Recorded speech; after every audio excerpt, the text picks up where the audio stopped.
مرحبا وكيف الحال؟ مشتهي تفتح علبة الاندومي المعكرونة سريعة التحضير وتاكلها في بريكك في دوامك أو ترتاح من أطفالك فتعطيهم إياها يسكتوا وهم بياكلوها؟ ترى هذا المنتج هو أكثر منتج مستهلك حول العالم. 100 مليار عبوة تم بيعها واستهلاكها في 2021. الصين أحد أكبر المستهلكين حول العالم، 44 مليار عبوة استهلكوها لحالهم. بالعالم العربي بتيجي السعودية في المرتبة الأولى، 300 أو 830 مليون عبوة استهلكوا السعودية، وبعدها أم الدنيا مصر اللي استهلكوا 350 مليون عبوة. اللي جاب موضوع الحلقة اللي أخيرا البلبلة اللي صارت في الإعلام المصري على موضوع سحب وفحص المنتج اللي هو أحد المنتجات الموجودة في السوق حاليا. بناء عليه عم بيجيني أسئلة إنه هل الاندومي، هل هاي الشوربة مضرة للصحة؟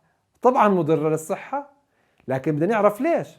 للأسف 40% من اللي بيحضروا القناة بياكلوها، إما بطعموهم لأطفالهم حتى يتخلصوا منهم، أو بياكلوها هم وأطفالهم حتى يخلصوا مع بعض، أو إنه بياكلوها باستمرار للأسف. في حلقتنا اليوم حنحكي عن بالضبط شو بصير في جسمك لما بتستهلك الاندومي يوميا. فأكيد في بداية حلقتنا اليوم جيب فنجان قهوة وورقة وقلم، خلينا نسجل كل التفاصيل، واكتب لي بالأول بالتعليقات كل قديش بتستهلك الاندومي ومتى كان آخر مرة إذا أنت ما بتستهلكها. وأكيد بنشوفكم بعد الفاصل. في بداية حلقتنا لليوم وقبل ما نبلش نحكي عن الحلقة ضروري ننوه إنه أنا لما بحكي اندومي عم بحكي عن المعكرونة سريعة التحضير اللي كل ما أنت تشوفها مباشرة بخطر على بالك إنه اندومي، ولا هي أصلا الشركة الأساسية اللي صنعتها شركة رامن، أو المنتج اسمه رامن من شركة نيسن. هلا في طبعا الاندومي هي عباره عن شركه ماليزيه والموجود في الاسواق من ماركات مختلفه، احنا عم نحكي عن المنتج نفسه وليس الماركات. ايش هي شوربه او المعكرونه سريعه التحضير؟ بكل بساطه هي عباره عن طحين فقط لا غير، وكل إشي تاني عباره عن مواد مصنعه. فانت فعليا مسكت منتج عباره عن طحين، خلطته مع صمغ الغار اللي هو بيشتغل عمل النشا بس بكون احسن ككواليتي تصنيعي منه له، بس مضر بالصحه اكثر، بالإضافة إلى ملح وغالبا ممكن يكون MSG. أضف إلى ذلك أنه بنستخدم زيت النخيل المهدرج واللي معاه المضادات الأكسدة المسرطنة لعملية القلي. فأنت بتمسك الطحين هذا وبتطبخه على البخار، فبتحول لإشي سهل إنك تبكته وسهل إنك تطبخه كمان مرة. وعشان تحفظه من عملية التزنخ، عملية التعرض للبكتيريا، بتضيف له شغلتين: بتقليه بدرجات حرارة عالية بتعقمه يعني، وهذا العملية من التجفيف، عملية القلي بتجففه، فبتمنع نمو البكتيريا في المستقبل. طبعا وجود مضاد الأكسدة ضروري حتى ما يتزنخ وهو في الباكيت، وهذا المضاد الأكسدة رح نحكي عنه خلال الحلقة. طب إيش هي مكونات هذه الشوربة سريعة التحضير؟ بكل بساطة مكوناتها هي بس عجين وزيت. فتقريبا ال 85 جرام منها اللي هو الجرعة اللي بياخدها الشخص الواحد لما بيجيب تفتح الاندومي وبتحطه في المي، عبارة عن 85 جرام. ال 85 جرام هذه بتشكل السكريات منها 50%، فهو تقريبا في 27 جرام من السكر اللي بيرفع السكر عندك بالدم.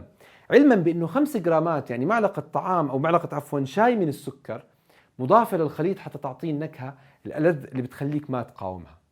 الشغلة الثانية الموجودة فيه اللي هي تقريبا 38 ل 40% من وزن اللي انت بتاكله عبارة عن زيت. هذا الزيت عبارة عن زيت النخيل المضاف له المضادات الأكسدة المؤذية للصحة اللي هي TBQH، بالإضافة أخيرا إلى 4 جرامات فقط من البروتين اللي لا تكاد بتمثل أكثر من 8 جرام من السعرات الحرارية الموجودة فيها. طبعا الباكيت هذا فيه تقريبا 200 سعرة حرارية، فهو منخفض السعرات الحرارية، بس لأنه السعرات الحرارية جاية من سكر، معظمها 50% منها من السكر، فبتخليك جوعان بعد الأكل. طبعا في الباكيتات اللي بيجوا معاها في باكيت اللي هو الشطة وباكيت اللي هو وباكيت الزيت. باكيت الشطة والبهارات الباكيتين هدول بنفتحهم ونحطهم عليه، بكل بساطة هي عبارة عن أصماغ ومواد كيماوية، إشي بيحافظ على تجانس النكهة، إشي بدوب الشغلة بالمي أسرع، بالإضافة لملح المونوصوديوم جلوتينات ومواد أخرى رح نذكرها مضرة أكيد بالصحة. وحتى ما نصدم المنتج، في بعض الفيتامينات والمعادن الموجودة فيه اللي موجودة لأنها كانت موجودة بالطحين المدعم بالأساس، يعني فيتامين B1 وB2 وB3 بالإضافة للفوليك أسيد والمنغنيز والحديد اللي برضه بشكل كميات قليلة جدا، اللي إذا أنت بدك تاخذ حاجتك من هذا المنتج منها تأذي حالك بالمواد المصنعة الموجودة فيها. وخلينا هون نحكي عن إيش بصير في جسمك أو جسم ابنك اللي أنت عادة بتطعميها إياها إذا بتدخل بيتك، إذا بتطعميه إياها يوميا. أول هذه المشاكل اللي بتصير فيه هي سوء التغذية.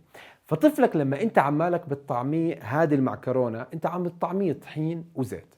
الطحين ما في مغذيات غير هالكم من بي فيتامين اللي تم إضافتها للطحين من أساسه، ولو ما انضافت عليه كان ما لقيتها في المنتج. الشغلة الثانية انه هذه المنتجات عبارة عن الزيت اللي فيها زيت مهدرج. هذا الزيت بيحتوي على مواد مسرطنة اللي هي مضادات الأكسدة الرخيصة الموجودة فيه. هذا المنتج اللي سعراته رغم انها قليلة فهو بيفتقر جدا للبروتين، بيفتقر جدا للمغنيسيوم، للبوتاسيوم، ما بيحتوي على الزنك، قيمة قليلة من الحديد اللي اصلا مضافة له اضافة. بالاضافة انه هذا المنتج ما فيه الفيتامين سي ولا الفيتامين د ولا اي نوع من الفيتامينات الذائبة بالدهون المفيدة لصحة الانسان. لما انت بتاخذ هذا المنتج بيزيد فرصة الاصابة لأمراض القلب والسكتات الدماغية ومقاومة الأنسولين السكري. فهذا المنتج بطبيعته بيحتوي على 50% من كمية السعرات اللي فيه من السكر، وبيحتوي على ملح بمتاز بأنه بيخليك تزيد بشهيتك نحو تناول هذا المنتج اللي بصير لذيذ بوجود هذا الملح فيه. أضف إلى ذلك انه الزيوت المهدرجة الموجودة فيه ناهيك عن مضادات الأكسدة المسرطنة، نفس هذا الزيت المهدرج بيزيد الالتهابات عندك في الجسم غير السموم الثانية اللي بتتعب الكبد واللي بتمنعه من تنظيفه. فوجود الالتهابات هذه بتزيد من مقاومة الانسولين. كبدك التعبان اللي فيه مقاومة انسولين معناته في عندك زيادة في الانسولين، زيادة في تصلب الشرايين، زيادة في فرصة إصابة بمتلازمة الأيض بشكل عام، وأحد أهم الأشياء اللي بتسببها الإصابة بالسكري والتعرض زيادة المخاطر الإصابة بالسكتات الدماغية. أما الضرر الثالث اللي بوقع عليك إذا أنت بتستهلك هذا المنتج يوميا بكل بساطة احتباس السوائل وزيادة الوزن. لما أنت بتاخذ هذا المنتج الغني بالسكر وكل جرام منه بيحبس معه 4 جرامات من السكر، ف4 جرامات من المي عفوا، وعندك المنتج هذا بيحتوي المربع الواحد منه لما بتاكله على 27 جرام سكر. 27 جرام سكر عن 120 جرام مي. انت اساسا هذا المنتج اصلا مطبوخ بالمي. اضف لذلك انه الملح اللي فيه المونوصوديوم جلوتاميت اكثر ملح على وجه الارض بيحبس سوائل في الجسم، فانت وبخليك تستهلك اكثر منه. فانت ممكن تستهلك بدل الواحد 2 في نفس القعده وبعدها بتقوم جوعان، لانه السعرات اللي فيه اللي هي 200 سعره ما بتكفي تغطي حاجتك اليوميه، وما في مغذيات تعطيك شعور بالشبع، ما في الياف فيه. فانت بيزيد احتباس سوائل عندك من وزنك، وبيزيد الجوع من اكلك، فبرضه بيزيد وزنك من الدهون بمجرد انك بتستهلك هذا المنتج. الضرر الرابع اللي بوقع عليك لما بتستهلك المعكرونة سريعة التحضير بكل بساطة هي ارتفاع ضغط الدم. شرايينك لما تنحبس فيها السوائل بتشكل ضغط إضافي على عضلة القلب حتى يقدر يضخ هذا الدم المليان بالمي اللي محتبس فيه سوائل نتيجة موجود ملح الصوديوم بكمية كبيرة في دورتك الدموية. هذا المنتج كتير مالح وطعمه كتير زاكي بسبب الملح اللي هو MSG مونوصوديوم جلوتاميت. فلما بتستهلكه وبتشوف انه ضغطك مرتفع في هذاك اليوم اعرف انه هو السبب الاساسي لارتفاع ضغط الدم. اما النقطة الخامسة فهو مضر لكل من صحة القلب، الكليتين والكبد. فمادة البروبيلين جلايكول المستخدمة كمضاد للتجمد والفريزنج، يعني انتي فريزنج ماتيريال، موجودة عشان تمنع هذا المنتج من انه يصير رطب، تسمح بانه يضله جاف طول الفترة تخزينه على الرف، حتى تاخده انت ما يكون ملزق، تحطه في المي السخنة ويطلع كله مفصول عن بعضه، ما يطلع مخبص مع بعضه. هذه المادة بتتراكم مع الوقت في كل من القلب والكليتين والكبد، فبالتالي استخدامك لهاي المنتج بكثرة وكل يوم انت عم تسمح لهاي المادة والمواد الثانية تتراكم في كل جسمك من اول لاخره. اما النقطة السادسة والضرر السادس لليوم انه هذا المنتج بيزيد من فرص اصابة الشخص اللي بيستهلكه بشكل عام بالسرطانات، اللهم عافنا جميعا. فهو بيحتوي بشكل اساسي على مواد كتير مصنعة. احد اهم هاي المواد المصنعة هي TBQH. هذا مضاد أكسدة موجود في كل الزيوت المهدرجة الموجودة في السوق. فلما بتشتري زيت مرة تانية من زيت الدوار الشمس أو زيت الذرة أو زيت النخيل أو زيت الصويا، اطلع على تحت على إشي اسمه مضاد أكسدة. هلأ بزيت الزيتون أو زيت جوز الهند العضو الطبيعي ما في مضادات أكسدة، ما بنحتاج نضيف مضادات أكسدة لأنه في مضاد أكسدة رب العباد خلقه، اللي هو فيتامين إي. هذا ما بضله موجود في أي منتج بتم تصنيعه في المصانع. ليه؟ درجات الحرارة في الهدرجة والتصنيع عالية جدا، بتدمر كل الفيتامين إي. هذا المنتج لما يحطوه على الرف رح يصير له رنسيتي، تزنخ، ريحته طالعة يعني. كيف بيمنعوا التزنخ هذا؟ بضيفوا له مضادات أكسدة رخيصة.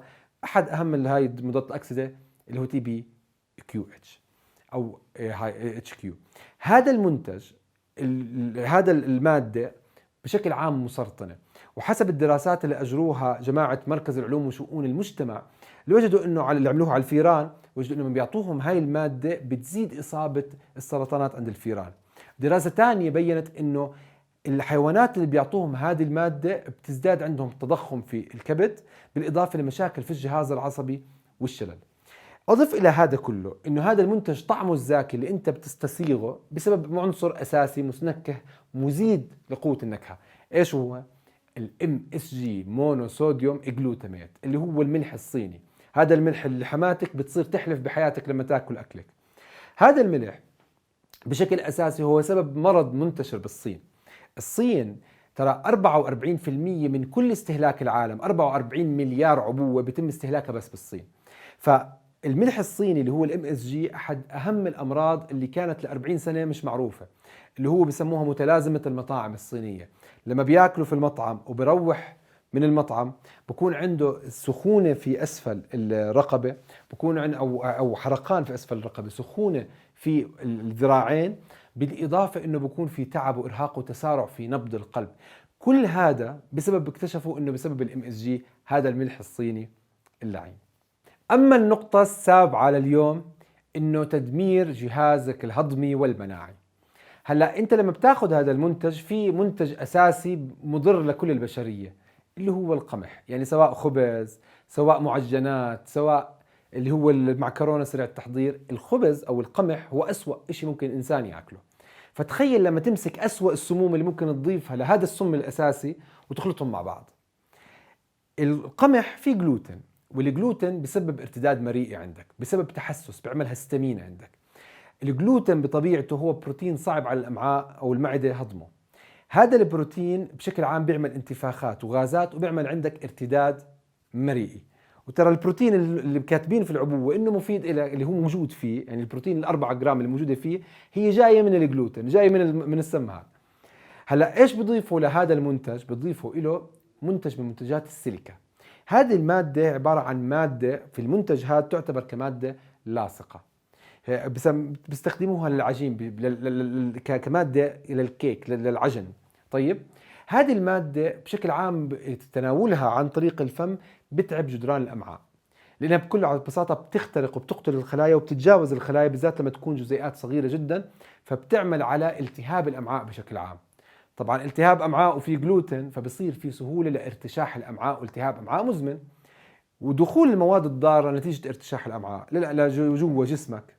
بصير عندك أمراض التهابات مناعية، أمراض مناعية، يعني بصير عندك هاشيموتو، بصير عندك سكري نوع أول، بصير عندك آلام بالمفاصل والتهابات مزمنة في كل الجسم، بس عشان آخذ منتج واحد. السيليكا اللي بيستخدموه على فكرة لتصنيع الزجاج، واللي بيستخدموا السيليكا بشكل عام وبيكونوا في المصانع وبيشموا ريحته بسبب التهابات أصلا مرتبطة وتكون الألياف على الرئة بسبب السيليكا. فهذا المنتج بشكل عام إذا بدنا نختصره هو عبارة عن طحين وزيت، لا يمكن تناولهم لأي إنسان إلا إذا ضفنا كمية كبيرة من المواد الحافظة، بالإضافة لمواد المضادة للأكسدة، النكهات الصناعية المش طبيعية، وبالإضافة للمنكهات ومحسنات النكهة زي الMSG. بنهاية حلقتنا لليوم اكتب لي بالتعليقات متى كانت آخر مرة بتتذكر أنك أكلت فيها الأندومي، ولا ليكون بتطعميها لأطفالك. اكتب لي متى آخر مرة، وعادة كيف تطبخها وكيف بتحضرها إذا أنت من الناس اللي بتحضرها. بنهاية حلقتنا اليوم شفت المعلومات بالفيديو مفيدة أكيد لا تبخل على غيرك بالشير، فنشر المعلومة أكيد خير وزكاة العلم نشره. وما تبخل على حالك بأنك تنضم للقناة وتكبس على إشارة الجرس حتى تيجيك أول بأول إشعارات كل ما يخطر على بالي فكرة بتجاوب على أسئلتك أنت. وما تبخلوا علينا بأنكم تعملوا لنا لايك، فبتشجيعكم إحنا بنستمر. وبدعوكم تنضموا لعالمنا الرائع على الفيسبوك، عالم سمارس كيتو أند فاستنج بلانيت، وبتقدروا تتابعوني على الانستغرام والسناب شات والتيك توك، وأكيد كل ما في الحلقة من معلومات ومصادر موجودة في المقالة المكتوبة تحت والمثبتة في التعليقات وموجودة في الديسكريبشن.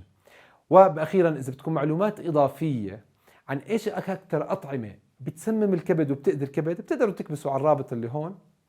وبشوفكم إن شاء الله في الحلقات القادمة، وبأمان الله، مع السلامة، باي.